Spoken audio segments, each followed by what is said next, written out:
అందాన్ని బట్టి అయితే అతిశయించి కుర్రోళ్ళతో తిరిగాను. అందాన్ని బట్టి నేను అతిశయించి లోకంలో విచ్చలవిడితనంగా తిరిగాను. అందం అనేది నా మొఖాన్ని నేను చూసుకోలేనంత అంత వికారంగా తయారైంది. ఇంత నీచంగా అయిపోయిందా? ఒకళ్ళు కూడా చూడడానికి అసహించుకున్నంతలాగా అయిపోయింది.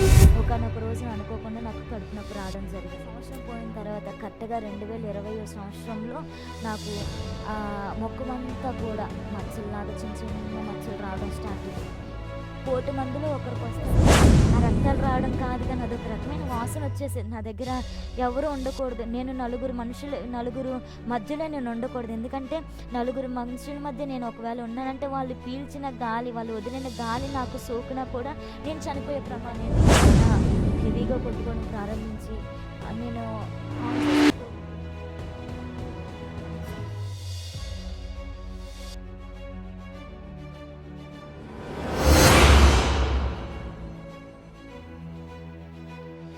ప్రభునామంలో మీ అందరికీ మా నిండు వందనాలు. చిన్న మనవి, ఈ ఛానల్ ఎలీషా ఏలియా అన్న ఛానల్ మనదే. దీన్ని సబ్స్క్రైబ్ చేసుకోండి. ఇలా కొత్త కొత్త పాటలు, కొత్త కొత్త సాక్ష్యాలు, కొత్త కొత్త మెసేజ్లు వస్తాయి. సబ్స్క్రైబ్ చేసుకోవడంలో మీకు పోయేది ఏం లేదు. చేయండి, లైక్ చేయండి, కామెంట్ చేయండి, ఈవెన్ షేర్ చేయండి. బాప్తిస్మం తీసుకోక మునుపు నా పేరు దివ్యగా ఉండేది. బాప్తిస్మం తీసుకున్న తర్వాత నా పేరు హెప్సిబాగా మార్చబడింది. దేవుని పరిశుద్ధమైన నామానికి మహిమ కలుగును గాక.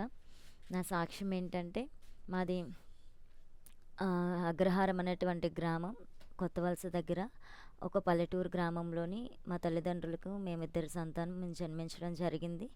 అయితే నేను చిన్నదాన్ని, నాకంటే పెద్దది మా అక్క. మా అక్క కూడా దేవునికి మహాకృపను బట్టి దైవజనుల వివాహం చేసుకోవడం జరిగింది. అయితే మేము చిన్నప్పటి నుంచి కూడా మా తల్లిదండ్రులు అయితే యేసుప్రభుని నమ్ముకున్న వారైతే కాదు, మధ్యలోనే యేసుప్రభుని నమ్ముకున్నారు. మేము మా తల్లిదండ్రుల ద్వారా దేవునిలోకి రావడం జరిగింది. ఫస్ట్ నుంచి కూడా మాకు విగ్రహారాధన అంటే తెలీదు. నాకు కానీ మా అక్కకు కానీ గుడులు ఎలాగుంటాయో అసలు అవేమీ తెలియదు. అంత ఒక ప్రతిష్ఠితులని మా తల్లిదండ్రులు మమ్మల్ని పెంచడం జరిగింది. అయితే మాకున్నటువంటి కుటుంబ ఆర్థిక పరిస్థితుల వలన నన్ను మా అక్కని కూడా ఒక క్రిస్టియన్ హాస్టల్లో చేర్పించడం జరిగింది. ఆ క్రిస్టియన్ హాస్టల్లోనే మేము 10th క్లాస్ వరకు చదువుకోవడం జరిగింది. మా అక్క ఇంటర్ వరకు చదివింది.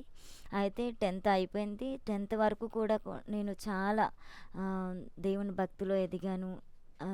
ఎంత ఎంత భక్తిలో ఎదిగానంటే మాకు ప్రతిరోజు కూడా మార్నింగ్ పూట హాస్టల్లోని ప్రేయర్ పెడతా ఉండేవాళ్ళు.